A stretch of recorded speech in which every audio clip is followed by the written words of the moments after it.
আমাদের দেশমাতা বেগম খালেদা জিয়ার সুযোগ্য সন্তান জনাব তারেক রহমানের এই ৩১ দফা,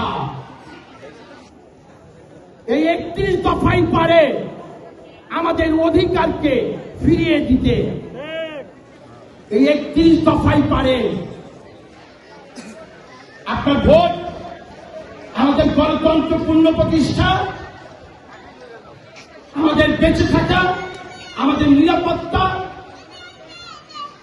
আমাদের আইন শৃঙ্খলা, দুর্নীতি রোধ, আমাদের খাদ্য, বাসস্থান, অন্ন, বস্ত্র, চিকিৎসা সবকিছু দিতে। আজকে কত কিছুদিন যাবৎ পত্রিকার পাতা খুললেই দেখা যায় সংস্কারের কথা, রাষ্ট্র অবকাঠামো সংস্কারের কথা।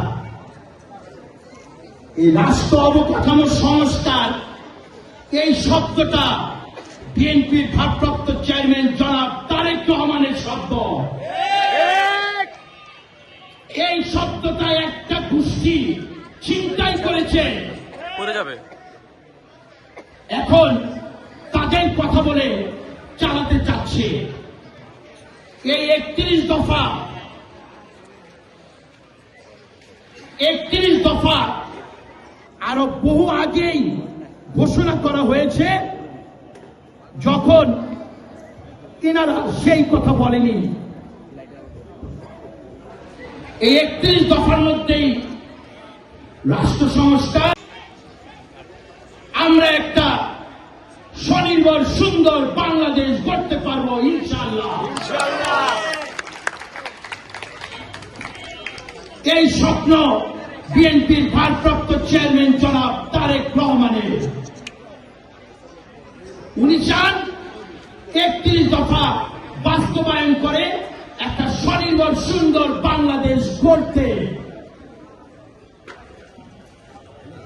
আমরা কি ওনাকে একটা সুন্দর স্বনির্ভর সোনার বাংলাদেশ গড়তে সর্বোচ্চ যা যা সহযোগিতা করার সবকিছু করব?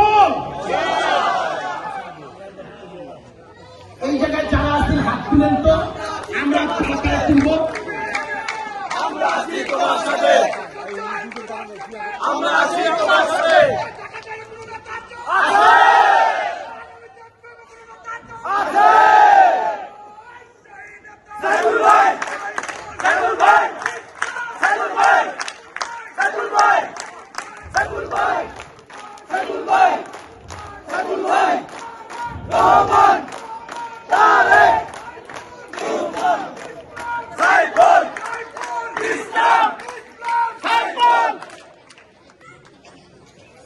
আপনারা এই জায়গায় যারা আছেন অনেক দীর্ঘ সময় যাবত এই জায়গায় বসে আছেন এবং এটার জন্য আপনারা বসে আছেন যারা এই জায়গায় শীতার্থ, যারা শীত বস্ত্র উপহার স্বরূপ যেটা এই মঞ্চ থেকে দেয়া হবে, এই ৪৭ নম্বর ওয়ার্ড বিএনপির